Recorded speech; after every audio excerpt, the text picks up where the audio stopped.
The last time on Lake of Voices, we wound up with a choice. First off, we made it through the bridges. Through the perilous, unstable bridge without losing someone. We made it through getting onto the bridges without getting the guide injured, which seems to be just a guaranteed road to a bad ending. And we wound up with another drastic choice. Do we accept the guide's offer to stay within his light and let Margaret and Bemele linger behind us? Or do we reject his offer and send someone else in our place? We're going to try both, but I think for now I'm going to roll. I'm going to let this... Actually, yeah, I won't go. The guide sucks in a breath, clearly disappointed. Being without light is dangerous, even if you are close to another. The one who goes with me has no guarantee of making it across. You risk this entire journey being for naught. The correct decisions need to be made. Everyone should be aware of that. His words cut deep. I have no logical reason to object to going if my only solution is choosing another for the same position. I thought I'd be ready for this when it presented itself. I believed I had the strength. It was only what I wanted to believe. Noting that I haven't said anything despite plenty of opportunity, the guide continues. I will not choose someone else, and neither will they. Can you do so? Who deserves to be saved, and who lost in your mind? A pit forms in my stomach as the responsibility of this unspeakable choice falls on my shoulders. Oh, shit. Stop this! It isn't helping! I'm not the one who can stop it now. Ball's in our court. I try to form a coherent sentence, but whenever I try to wrench them out, the words vanish from my tongue. Having lost his patience, the guide points a finger at Margaret, almost accusingly. I've noticed the attention you've given her. Is that what this is about? Do you want to sacrifice your position to give her a hope of safety? Or perhaps you would prefer the both of you being left so you remain together? Or does your relationship not matter after all, and you don't care who gets the chance as long as you avoid a sense of guilt? Oof. Brutal, dude. You're completely mad! Kikka's reaction is what any normal human being would have. You can't pretend she's to blame. I am aware. No one should have to take on such a grim task. That was why I did not ask it of you. I did it myself. However, that wasn't agreeable, so now the choice is hers, and it is time to decide. Fair enough.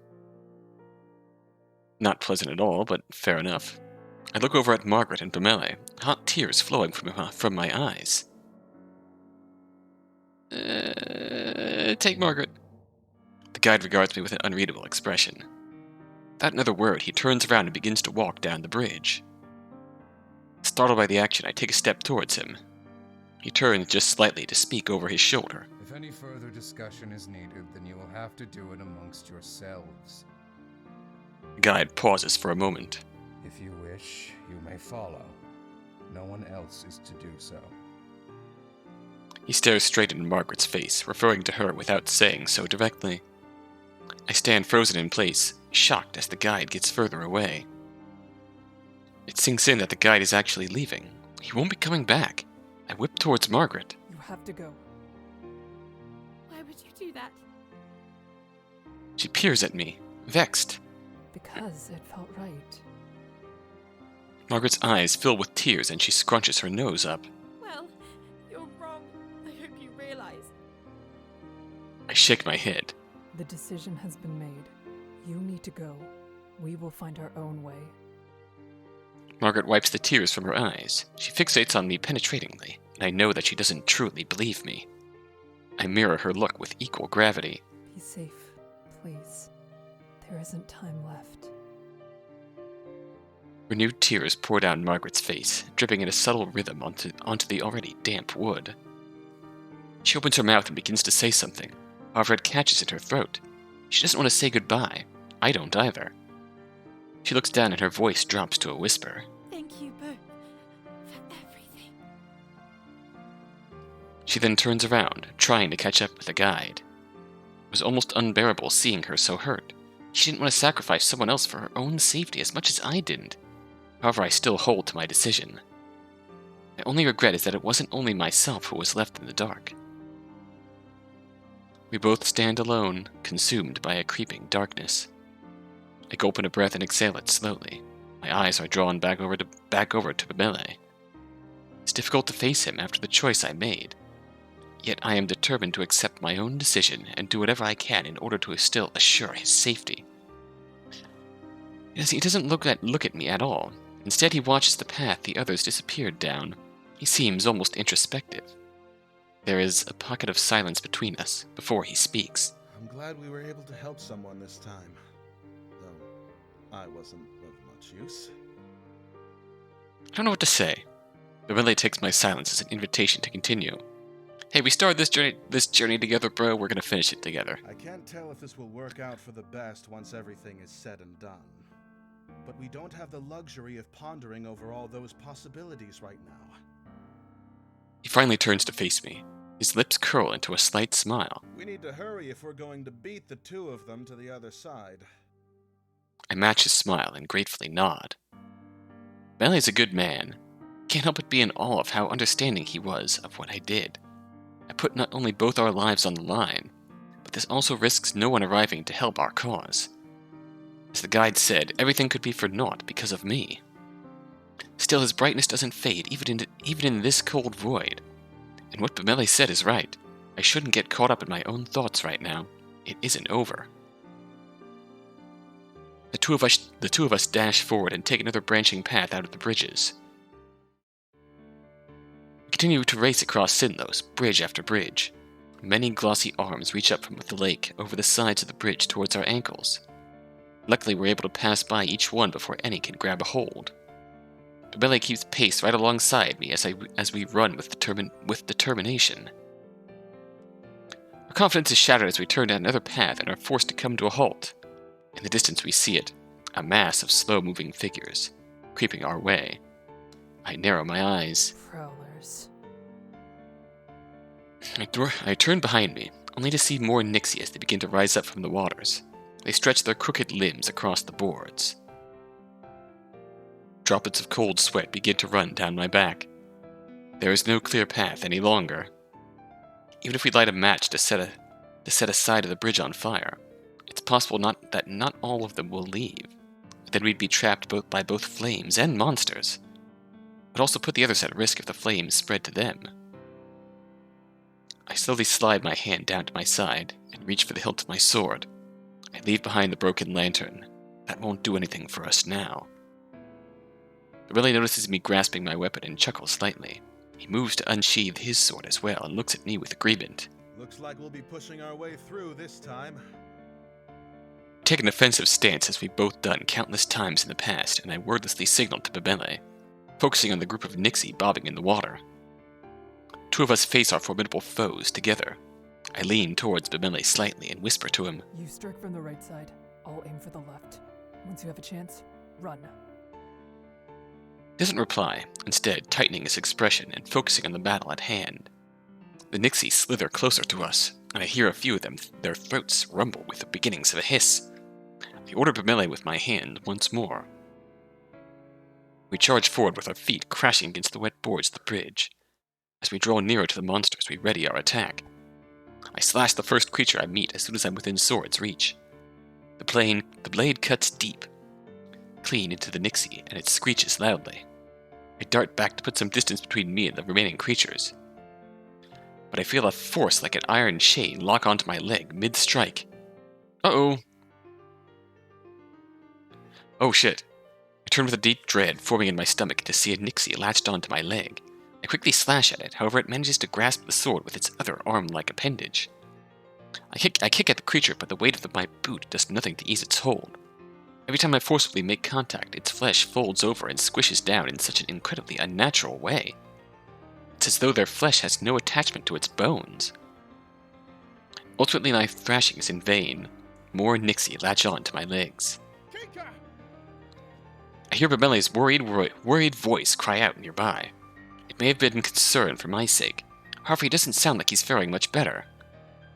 I force myself to accept that clinging to a sword here is only causing me more problems, so I release my attachment to it as I twist my body and kick. The Nixie harshly pull at my other leg as I start to kick. I am forced off balance and topple forward. Uh-oh. Once on the ground, the monsters start to yank at me with renewed fervor. No matter how I resist, I'm pinned completely down to the wood. Then I start being taken towards the edge. It's a loud thud.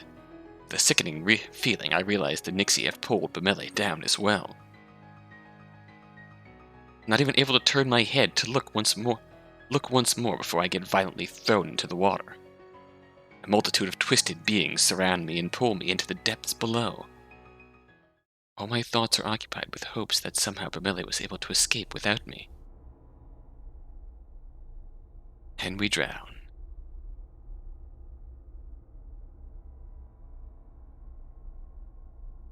Just like that.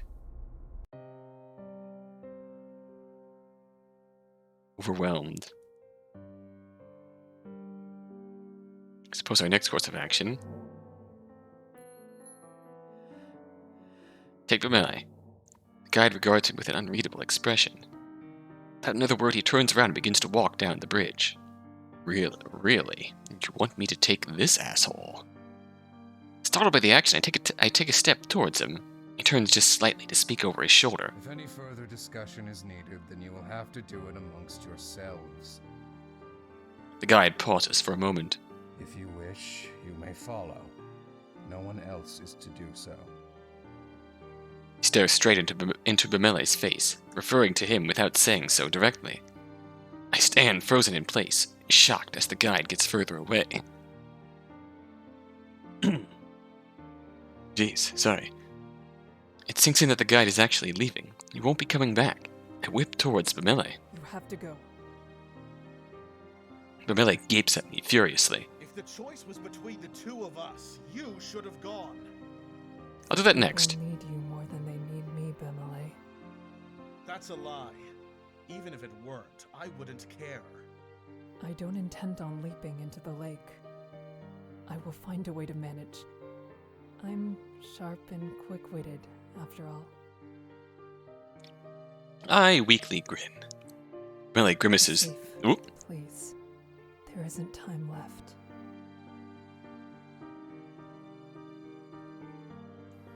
Bamele grimaces at the way I turn his own words against him. Bamele covers his eyes with his hand. Damn you. His face softens. I will see you again. Somehow.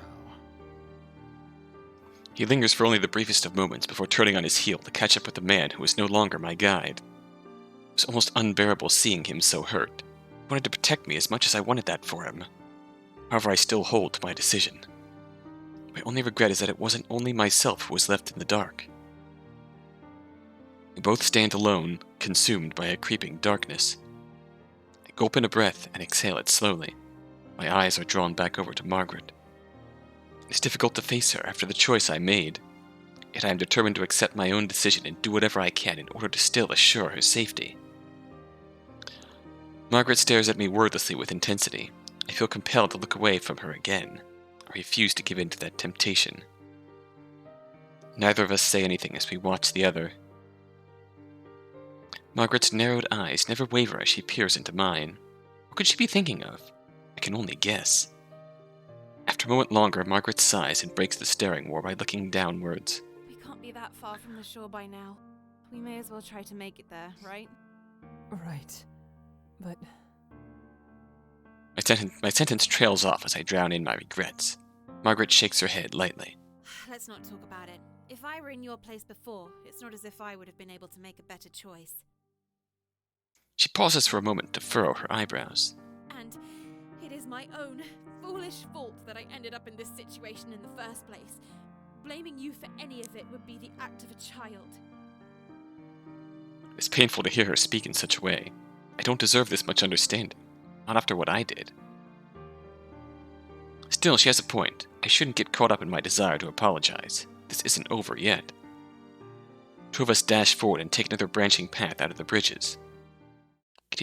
We continue to race across Sinnlos, bridge after bridge. Many glossy arms reach up from the lake over the sides of the bridge towards our ankles. Luckily, we're able to pass by each one before any can grab a hold. Margaret teeters a little behind me and puts in her all to keep up the pace, despite the fact that it's clear she doesn't have very much experience with this kind of thing. Our confidence is shattered as we turn down another path and are forced to come to a halt. Hello. Wait. Oh!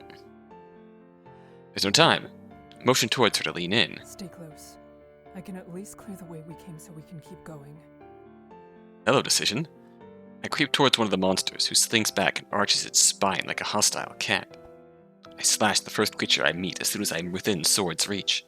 The blade cuts clean, deep into the Nixie, and it screeches loudly. Move! I strike at another creature advancing towards. I try to get closer to her, but I feel a force like an iron chain lock onto my leg mid-strike. Uh-oh. My thoughts are occupied with hopes that somehow Margaret was able to escape without me. And we drown. That's interesting, though, that there's a...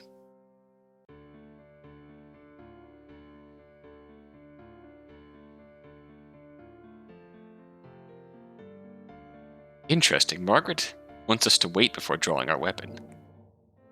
I keep a firm hold on the hilt of my sword, however I make no moves to draw it. It isn't safe to get near those things without a light. And besides, I have an idea. Oh, do tell. I steal a glance at Margaret between keeping an eye on the groups of monsters surrounding us. She delves a hand into her pocket and retrieves a small book. She opens it up and tears out a page of the thick paper. She pockets the rest of the book and crumples the paper into a ball. Margaret looks up at the creatures and herself to make sure that they haven't drawn too near, eyeing them intensely. She pulls something out of her pocket. With a start, I realize that it's a match. Surely she won't. Margaret catches onto my worried expression and shakes her head. I'm not going to throw this onto the bridges, if that's what you're thinking. She focuses back onto her supplies and ignites the match. She lights the paper ball on fire and tosses it off the side of the bridge, directly into the water. Incoming light scares off some of the Nixie, who scatter back into the depths. Amazingly, the light isn't immediately extinguished. It continues to burn atop the surface. The water is too dense to be disturbed by the slight weight of the paper. I crack a large smile at the sight. That's excellent. You are truly clever. Oh-ho. Margaret flashes me a grin of her own. I would certainly hope so, considering how much credit I've rewarded myself for my supposed intelligence. She creates a few more paper torches and starts walking forward, tossing them on the lake in all directions. I follow along behind her, watching as the remaining Nixie retreat further away from the multiplying lights dancing on the water. As soon as the area is thoroughly cleared of danger, the two of us march on ahead. The sloshing sound of water captures our attention. Ooh. I look back. There's motion from under the surface, enough to begin displacing water. The lights start to go out from the splashing, if not becoming completely swallowed by the lake. Margaret and I share a glance with one another, before mutually deciding not to linger. We start rushing across the bridges with renewed vigor. Don't stop until the wet sounds of the crooked monsters are long behind us. Take advantage of the break to look around with more care. There's nothing but the essence of Sinnlos, bridges, fog, and the lake itself. I can see neither the interloping guide's light nor the shore. We are completely and utterly lost in this labyrinth of ever-changing bridges. The atmosphere surrounding this place is even more oppressive and dense in the dark. Now that I've been forced to take in our situation, I'm engulfed by the sheer emptiness of it all. The silence is deafening. Then dawns on me what that means, and I wildly turn my head left to right to scan the area. There's nothing here, not even a glimpse of movement. The black water waits almost peacefully in the gloom. It's unbelievable. Sinnlos is the Nixie's territory. They felt inescapable. However, this lake is vast, and the Nixie are not omnipresent nor omniscient. Of course. I feel a surge of hope well up in my chest. What are you talking about? Margaret asks me, though through her exhausted, wheezing breaths. There aren't any Nixie in this area of bridges as far as I can tell. We may not have to worry about them for now. Be handy? We should take this opportunity to fully rest. Then we can progress somewhat slowly for a time. Capturing the attention of those beasts with loud steps is something we must avoid. She perks up. Yes, you're right. That sounds like a plan. The two of us stand quietly together, regaining our strength for the path ahead. Being in such complete isolation with no end in sight is a strange sensation. It drains me of motivation, making me feel as though our existence has already been lost. But one look at Margaret is enough to shake me of such notions. We can't give up now. Despite the nothingness that encompasses us, we still have much to lose. After a short period of time, we start to make our way across the bridges as cautiously as possible.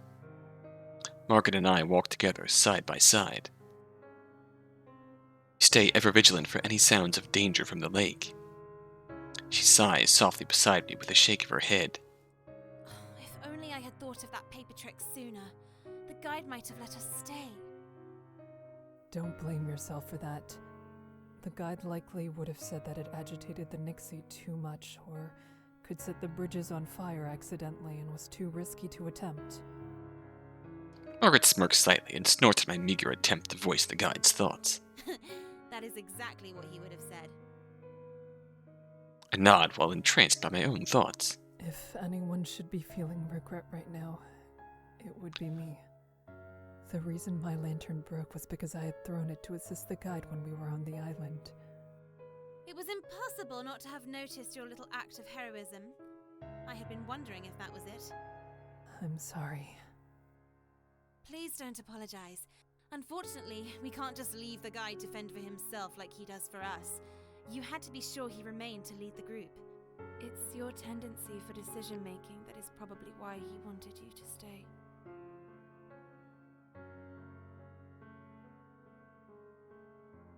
Eh? Pangs of pain sting in my chest. No matter how much I try to ignore it, I feel terrible about making Margaret remain behind in this bleak, spiraling maze while I chose someone else to accompany the guide.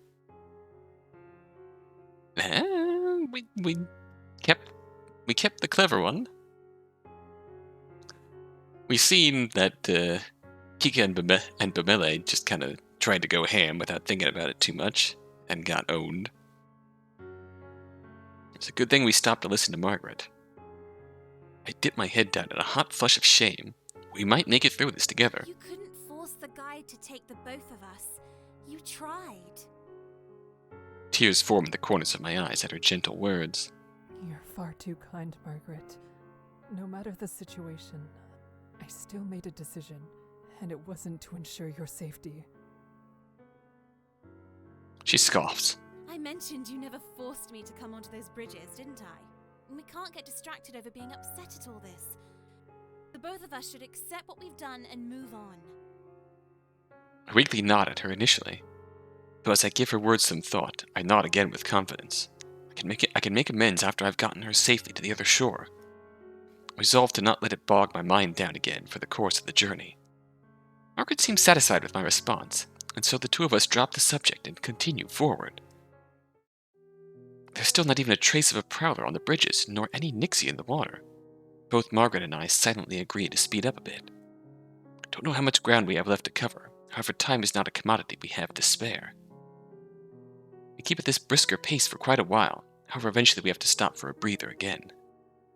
A very light but noticeable stirring becomes audible on the lake. I hope dearly that it's only the wind. There's an inkling of fear inside me that it isn't. We cut our rest short and continue forward at an even quicker pace.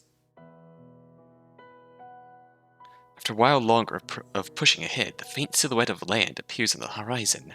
I nearly can't believe what I'm seeing. I attempt to steady my rising heart rate. Getting close enough to land to see it only requires going toward it for long enough. But the true test is finding the bridge that will actually run aground. Still, we have an honest-to-goodness fighting chance. We start running, our footsteps in sync. Oh. We cross a long path and come across a strange sight. It's a bridge which curves in and becomes more narrow in the middle than usual. Eyeing the dubious bridge wearily, I grow nervous at the idea of getting that close to the edge. Yet we've never seen anything like this before. Could this possibly mean that this bridge is important? Is this the bridge that we died on before? Then I hear it. The whispers of the Nixie. There's no mistaking it now. We've been found by them. Margaret surveys the area, looking at the bridge, then to the lake. Features are marred with concern. However, she manages to keep a brave face on. We should keep going this way. There aren't any other branches here, and backtracking won't help us get to the shore. There's a bit of a limit on how much time we have to reach it. I nod in agreement. At this point, going forward is our only option. Hopefully you got some pages left. This would be a good place to just drop some pages in the water as you're crossing the small bridge. Could we possibly use burning paper to distract the Nixie again? It could keep those monsters away for long enough to cross this part. We could run after that. Margaret doesn't reply immediately. She seems unsure of the idea. Realize it may not be possible to balance on the bridge while lighting and tossing paper torches all around. Will you give me the supplies for it if there are any left? I'd like to make some. Margaret dons a lopsided grin. She reads me as well as I do her. You are very sharp, Kikka, and very kind. I'll crumple the paper ahead of time and hand them to you as we go. Then you can light and throw. I gesture in agreement. The compromise is solid. Neither of us should be at too much risk if the job is shared between both her and myself. Margaret begins the monotonous job of tearing the pages out of the book and forming them into balls while I keep watch for any sign of danger. Once we have a fair amount of pieces to work with, I take out my own set of matches. I ignite one by striking it on my rough leather belt, and Margaret hands me a piece of paper. I light the paper ball and toss it onto the abyssal lake. The light is jostled by a lone wave that definitely could not have been caused by the wind. The two of us begin to cross the bridge on forcibly steadied legs. I light up makeshift torches one after the other, tossing it wherever another flickers out. The water around us churns like a mill pond, however nothing within the lake has surfaced thus far. Oh! Toss another fireball in the water, but something beneath it jerks violently and precisely enough to form a wave that engulfs the flame, leaving the water dark. Uh-oh! Margaret gasps and hastily shoves another piece of paper towards me. I swiftly light and throw it out. Water still for only a moment before the fire is put out again by the splash of an unseen hand. Oh no, they're learning! We freeze. I look at Margaret from the corner of my eye and whisper to her. Both Margaret and I are still in the middle of the narrow bridge, only inches away from the edge. Give me all the paper you have left. I will throw it back the way we came. We need to get these creatures away from us. Maybe not all of it, but... Margaret nods shakily and dumps the remaining papers in my hands. She empties more from her pockets and places those in my arms as well. At least we didn't skimp on the amount made. I set them aflame as fast as possible, lighting two at a time and launching them at the edge of the water before the fire can consume the paper. A chorus of hisses erupt from the Nixie underwater as a flurry of flames come toward them.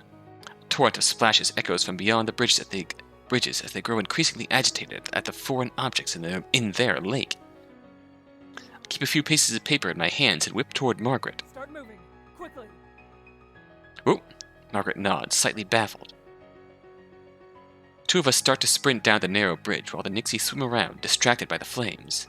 Once the previous batch of lights have burned out, I ignite the rest of the papers in my hands and toss the collection of flames into the lake. That is the last distraction we'll get. We force our feet to go even faster as the sound of sloshing water and unearthly murmuring grow closer to our heels. Uh-oh! I gasp loudly as the bridge below us suddenly lurches to the side. Two of us brace against each other to steady ourselves as the bridge slowly tilts back into place. We gulp as we eye each other. This was not something we had prepared for. The bridge can't hold weight properly. If we step out of line, it could break. Yet we aren't afforded even a moment's reprieve as the sound of the Nixie break through the haze of racing thoughts. We advance down the bridge, this time more aware of how we place our footing. Our quick pace means some mistakes are inevitable. The bridge starts to tilt again, and eager eyes look up at us from right below the waterline. Bend toward the waiting hands of the Nixie, and I pull Margaret back while leaning my weight to the opposite side. In a small miracle, the bridge is able to even back out. I release the breath I had been holding. Before the monsters can make a move on us, we push ahead. Finally, the boards start to widen out again. Margaret relaxes her shoulders as they stop needing to brush against mine. My heart pounds with the adrenaline that fought against the need to move slowly and carefully, despite the danger. The chorus of whispers increases as we get out of easy reach. View of the shore draws steadily closer as we go down the path ahead. As it does, the light of the sun starts to barely peek out over the heavy fog. Margaret says something. It's too quiet for me to hear what it was, and I don't have the breath to ask her to elaborate. I'm running incredibly low on energy by this point, and I can tell from the way that Margaret is panting. She, too, is very tired. Then a dull thud vibrates through the boards. Margaret? Uh-oh. I slide to a stop on the slick bridge and turn to face behind me. Margaret is on the ground. I don't waste even one more moment before going to her side. We're running out of time. Are you alright? Can you stand? We have to move. No, I can't keep running anymore, Kikka. It's too much. There's nothing out there. There's never been anything out there. You can go by yourself. Margaret. My heart sinks at her words. Suddenly, our urgent situation seems much less important. I crouch down to be at her level. She bites back tears and tries to push me away. I know you understand better than most that you can't force someone to do something. I can't do that here, but I can ask if you truly want this. I rest my hand firmly on her shoulder. Margaret, you can make it. We can make it. Even if we don't know what's at the end of this path, we can see it with our own eyes. Margaret looks up at me through the tears. She's scared, but there's no longer a look of resignation. Still trembling, she starts to rise. I stand with her, a reserved smile forming. Once on her feet, Margaret takes some deep breaths, trying to calm the panic inside her.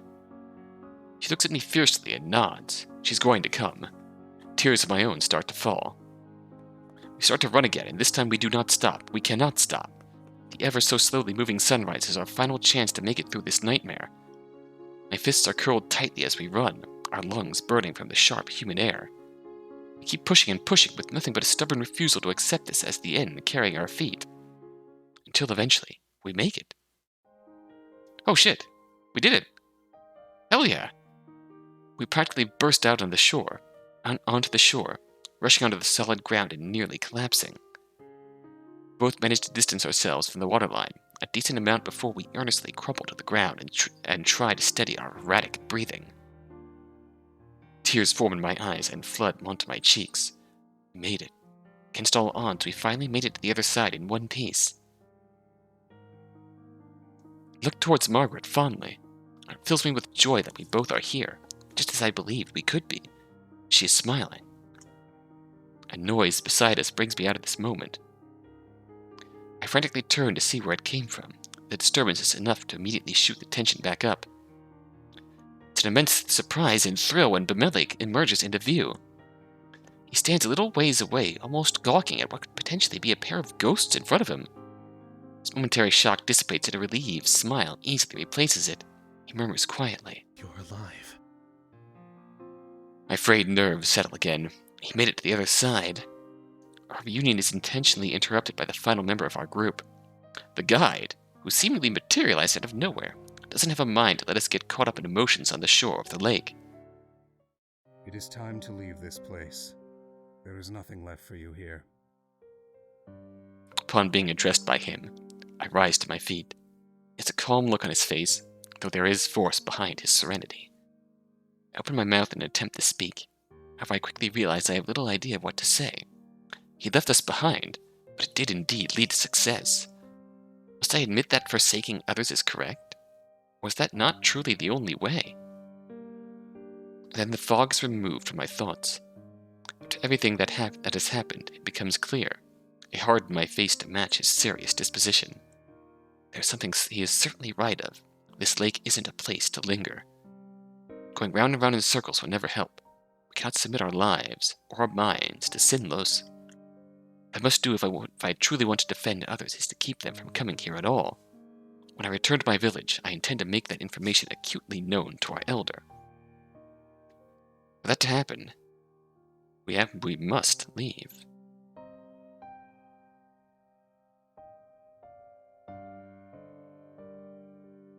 Goodbye. His eyes narrow as he looks over me. I begin to feel uncomfortable under his scrutiny, but for a moment, I could swear I noticed him smiling slightly. However, it could easily be a trick of the morning sun. Bamele merely scoffs. It's perhaps for the best that Bamele is refusing to acknowledge him, rather than deciding to get caustic. At this point, nothing can be done about the man. Margaret steps over to us and regards the guide with a pointed expression. This will be goodbye for us as well. I appreciate the opportunity you've graced me with. However, I won't be returning here. Guide offers no reaction to her statement. In fact, he says nothing at all. Instead, he simply turns on his heel and leaves us alone once more. We make no attempt to stop him, watching him silently as he disappears into the landscape. It is painfully clear that no matter how meaningful this is for us, it is only another day in his life. Once the guide fully departs, Margaret frowns harshly. This all seems so terribly sad. I regard the lake again. It is isolated and desolate, the mist still covering the surface like a suffocating rag. Kikka? Kikka! Margaret's worried voice beckons me back to the present. I turn my wistful face to determine as I realize that there's still much to accomplish ahead of me. We can't stay here any longer.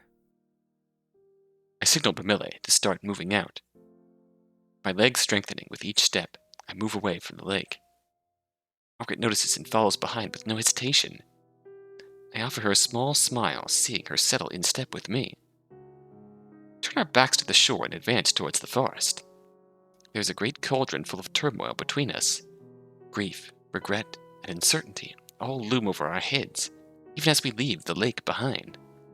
But swirling among them is relief and gratitude, transforming into new hope for the future, the gift at the bottom of the dark pit we had found ourselves in. I know not what I'm going to do with these emotions, nor myself. However, I do know what I must do in this moment. Move forward. Without looking back or stopping, I close my eyes and whisper beneath my breath, soft as a falling leaf.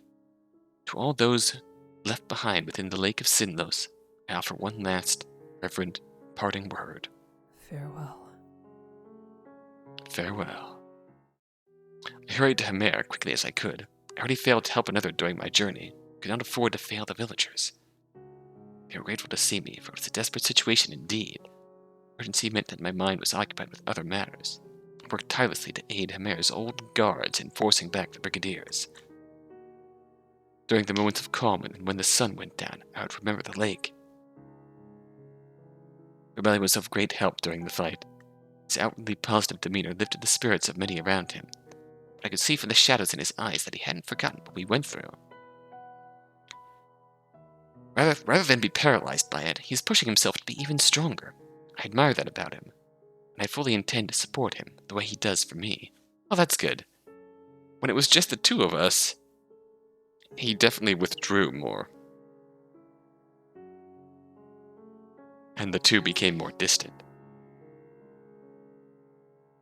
When he managed to save all three of us, Kikka, Bamele, and Margaret, it looks like he is pushing through it. After putting Sinnlos behind her, Margaret explained where she was originally from, though she had no plans on returning.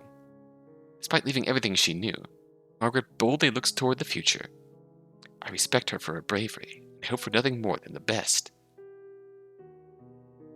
I was finally able to learn the name of the stranger we met on the bridges, Lou. As the guide predicted, he did not survive. He had requested to cross and been denied. He must have been truly desperate to attempt the crossing alone. I can only pray that those who cared for him will learn the truth of what happened. I have not heard nor seen the guide since then. He will remain obscured in that realm of fog and fear, mysterious light off in the distance that is ever out of reach of the real world. As the task in Hammer comes to a close, I mentally prepare myself to return home. I'm all too aware that things can never be as they were. I know for certain is that my village elder must be told that no one is to cross Sinnlos again. I have already told the Hammer leaders the same. Not a single more person should have to experience what we did. Its darkness will remain with me for the rest of my days. Though so much was lost, I believe that our lessons will keep others from suffering the same way, and in the end, something will be gained. Achievement Dark.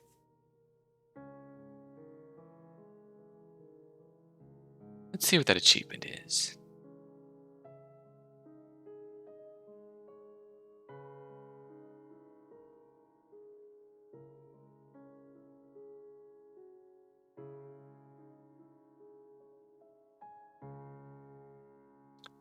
Escape the void and return to the light.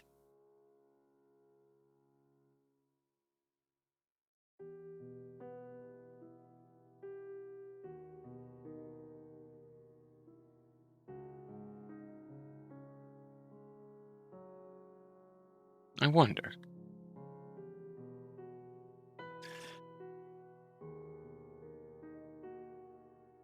I suppose technically we did kind of mix up our options between Bemele and Margaret, so...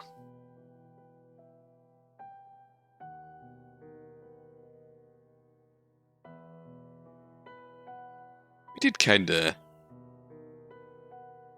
end up with a neutral outcome. Can't really say we wound up on someone's route. Anything we could say that the choice we made on the island possibly gave us the that wait option when we were dealing with the Prowlers. I am curious to see what we could possibly do to make it through with just Kikka and Bemele.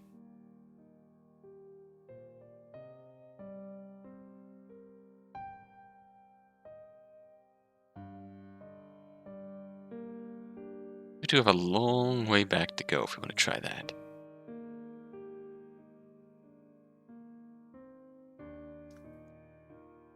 I suppose for the rest of this video, we can go. Just let this run out. I swallow my objections. No matter how painful it is to come to terms with, we have to be pragmatic. I would have encouraged the decision if another was being spared. I can't say it is wrong now. Guide waits for a breath. When I say nothing, he takes it as compliance and nods. He then simply walks off without even a goodbye to the others.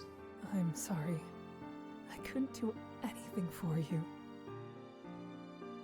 Margaret's voice is quivering. Please, go after the guide. Bemele gives me a courageous half-smile. We'll find our own way across. The shore can't be far off after all the walking we've done. I wipe my face on my sleeve and compose myself.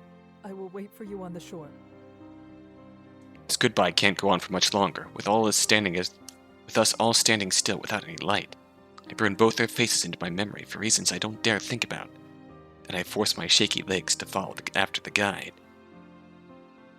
I follow behind the guide at the edges of his light. I walk listlessly, each step feeling heavier than the last. A complete sense of emptiness overwhelms me. I move along, almost like a puppet on strings, trudging on hollowly, as I attempt to understand what I'm even doing with myself, with my life. I harden my face and attempt to purge every thought from my mind, except for ones pertaining to the bridges and how to successfully cross them. I have to survive. I must. What they've all sacrificed cannot be for nothing, and I'm still needed. After hours of navigating the complex maze of bridges, the faint light of day creeps into view. The guide increases his pace, and I cautiously follow suit. The sun continues to rise, as does our speed along with it. The odds decrease with each step we have to take. Our persistence pays off when the silhouette of land appears on the horizon. My heart pounds at the sight. It feels unbelievable. If we have this lead, and it's taking us this long to get to the shore, Hopes for Bamele and Margaret are not good. I race across the bridges, desperately trying to keep the guide's light-edged figure in clear sight. I run as fast as I can possibly manage without slipping on the boards. We run across the entire way, spurred on by the short line rapidly approaching. Miraculously, I feel my feet plunge into dirt. I stumble forwards, nearly collapsing onto the ground while trying to catch my breath. It feels as though I've come out of a long dream. We made it. After a moment of processing everything that just happened and pulling myself together, I rise fully to my feet and stand tall. I turn back towards the lake. Fog drifts across the empty, stagnant waters, as menacing as when I first laid eyes on it. I can't bear to tear my eyes from the sight. It's as though reality halts as I stare deeply at the surface. I shake away the sensation. Alive, I've made it across, and now I will be able to unite the villagers and remove the brigadiers. But at what cost? My mind turns over itself. I can still faintly feel wet, rigid hands on my ankle, a ghostly reminder of the Nixie. I know the hands are not real. That doesn't loosen their grip. I wait at the edge of the shore, looking out to the vast expanse of the lake. I stand steadfast and unable to be swayed. I refuse to move on until the light of the sun fully covers the land and the bridges disappear under the water. I will be here for them until that final moment. I feel that the guide is rather displeased at my continued presence. Despite getting such an impression, however, he still remains close enough for me to reside in his light. Thanks, bro. Moments tick on, and the night continues to shrink with each passing minute. I perk up when I hear something. Oh? It isn't a whisper under the surface, or the rush of wind through the trees. It's the sound of footsteps, I'm sure of it. They're coming from the lake. My heart begins to pound. We're over here! I shout out down the bridge and wave my hands in an attempt to garner the attention of anyone who is out there, regardless of the dense fog making it impossible to see. It hardly matters, as I hope desperately that whomever is on the bridges finds their way here before it's too late. The echoes of footsteps grow louder, and I can't resist the temptation to head out into the unknown to meet with them moments sooner. I step out onto the boards once more. Oh no. My breath remains locked inside as the footsteps draw nearer still. Margaret! Then out of the mist emerges Margaret. The air releases and my eyes start to brim with tears. Margaret is alive. She made it. She draws to a stop and nearly stumbles from halting so quickly. She's grinning and almost laughing in joy. I quickly wipe my damp eyes and smile at her. Get off the bridges. I'm so glad to see you. Get off the bridge, get off the bridge, get off the bridge. Okay, good. We rush off the bridges with haste, eager to put this night behind us. With that, we truly arrive onto the shore. As the thrill of the moment dissipates, I have to acknowledge that she's alone. I turn my eyes back out to Sinnlos, scanning as much of the area as I can see silently, pleading for a glimpse of a sign. As I tug at my sleeve, I turn my attention towards Margaret slowly. Her eyes are drenched with tears and dripping with sorrow. Lip quivers lightly as she shakes her head before squeezing her eyes shut to keep too many droplets from escaping. The tears from earlier make their return. They spill over and stream down my face. Bamele is gone, died out in the darkness. I slowly slink backwards, away from the lake. I don't want to be anywhere near these bridges. I clench my fists together tightly. Margaret follows along as I step back, still tightly gripping my sleeve, as if she never wants to let go. My turmoil abruptly ends at the sound of the guide's voice. Oh, you can't stay.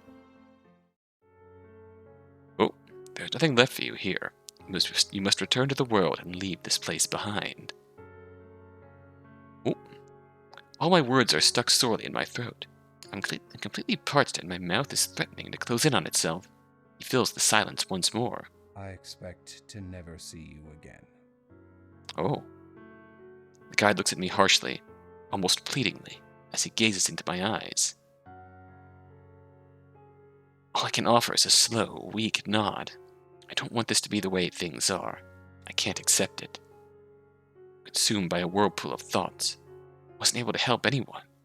As I continued to stare at the guide, Tears well up in my eyes and threaten to spill over. He gives me no acknowledgement at all. Wipe the feeling from my face completely. I must continue on. I have no other choice left before me. On quaking legs, I march solemnly into the forest. Margaret follows behind silently. I have no idea what she is even thinking now. What she experienced this night will likely remain forever a mystery to me. Without stopping or turning around, I close my eyes and murmur to myself. It's a sorrowful goodbye to all those lost to the lake, who couldn't even say the word themselves. Farewell.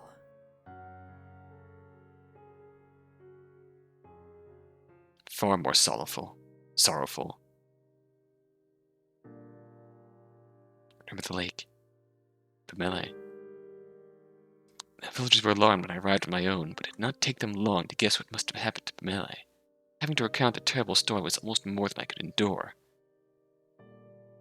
Yet I know that it will be even worse when I must tell my fellow guards back home. They deserve to hear the truth from me, regardless of how I feel. Oh. New low Margaret ending. Margaret and I parted ways before I arrived at Tamare. She did not say where she would be going, what she would be doing. She did, however, put on a smile as she departed, which I felt was more for her sake, my sake, than her own. I hope she is well, wherever she is. I would like to think that somehow we may see each other once more on another day. Receiving payments for his services, the guide must give a report of all those who both succeeded and failed to cross the lake.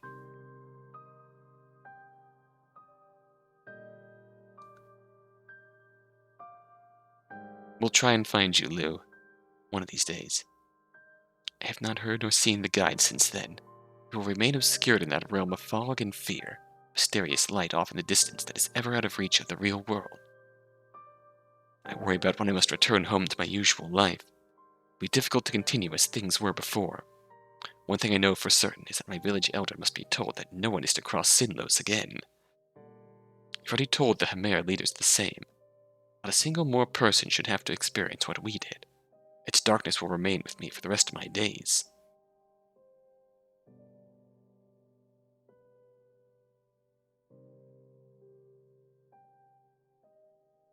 So we've been through that epilogue sequence a few times now, and I just say that voice acting is really good. Two is for a sort of small scale story. I love the atmosphere. Something as simple as crossing a lake.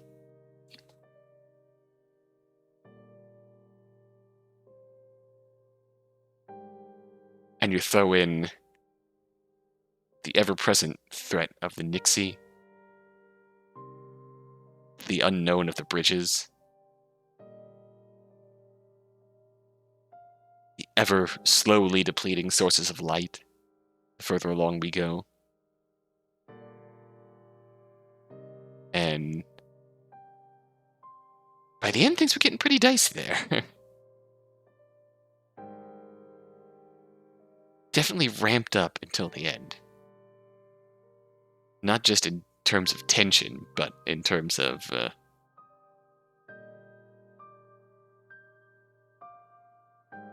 difficulty, too.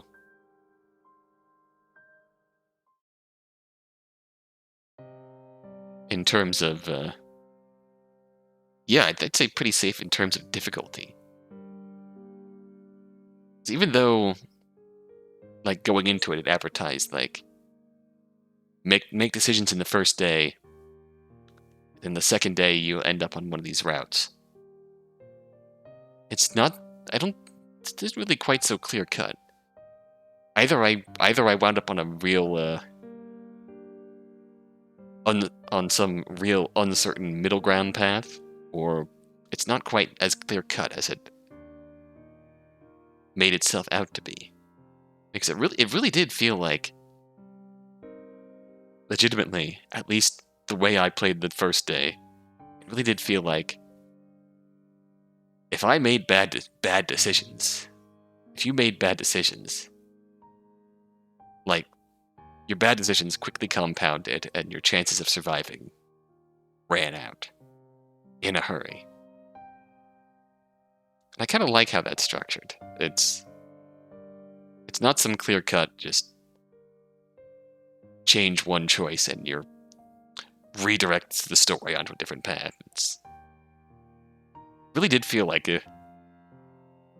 the climax of the second night of travel on the bridges. Really did feel like all my choices led up to it. To the point where it's like, yeah, it really made sense how I got here and ran out of hope and got pulled into the water by a bunch of angry Nixie and drowned. So I really like that structure. I think that's really well done for a free product. This is free on Steam, by the way. You should download this and check it out. Leave a review. Give it a rating. It's free. Come on, guys. Get in on this. This is 4 videos in now. Get in on this. Try this out for yourself. Save Lou before I get to it. Get those romance routes before I get to it. Romance the guide. Guide is best boy. The guide is a really interesting character too, honestly, just out of the mystery of him.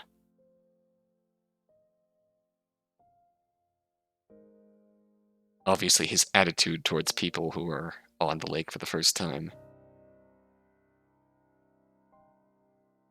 The debate over whether he actually has your best interests at heart, or his own, or if in his own way he's just being pragmatic in his own experience, in his own view, what's best for progressing across the bridges. I don't know, it's intriguing. I wonder if we'll get to learn more about him.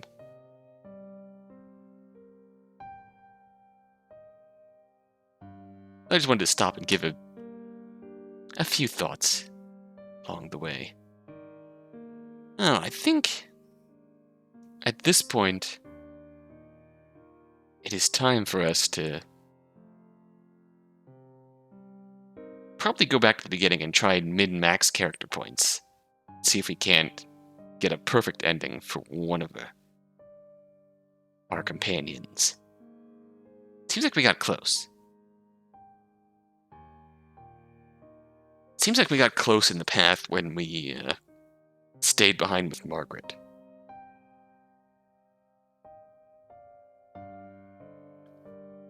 Like we could test some more.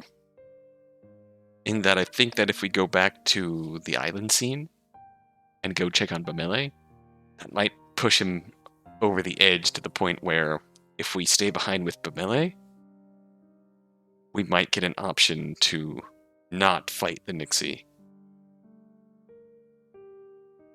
Because fighting the Nixie leads to our death. So I feel like we didn't quite have enough Bamele points to survive when we stayed with Bamele. We did have enough Margaret points, though.